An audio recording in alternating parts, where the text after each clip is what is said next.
આપણે અગાઉના વિડીયોમાં વાત કરી હતી કે ભરણપોષણની રકમમાં વધારો થઈ શકે,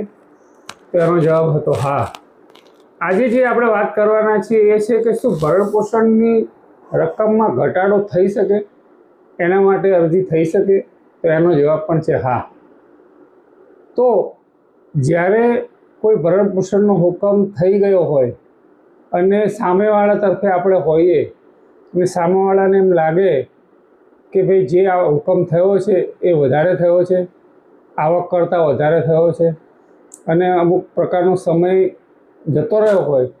તો જો અને એની આવક ઓછી થઈ ગઈ હોય, નોકરી બંધ થઈ ગઈ હોય, પગાર બંધ થઈ ગયો હોય, ધંધો બંધ થઈ ગયો હોય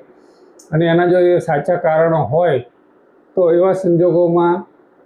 સામેવાળા જે છે એ ભરણપોષણની રકમમાં ઘટાડો કરવા માટે પણ નામદાર કોર્ટને અરજી કરી શકે છે.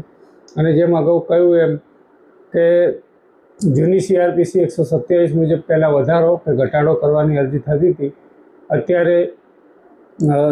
જે કાયદાઓ બદલાયા છે એ મુજબ ભારતીય ન્યાય સંહિતા BNSSની જે કલમ છે એ મુજબ અરજી દાખલ કરવાની હોય છે અને નામદાર કોર્ટ કેસના સંજોગો, આખો કેસ ચાલે એ પ્રમાણે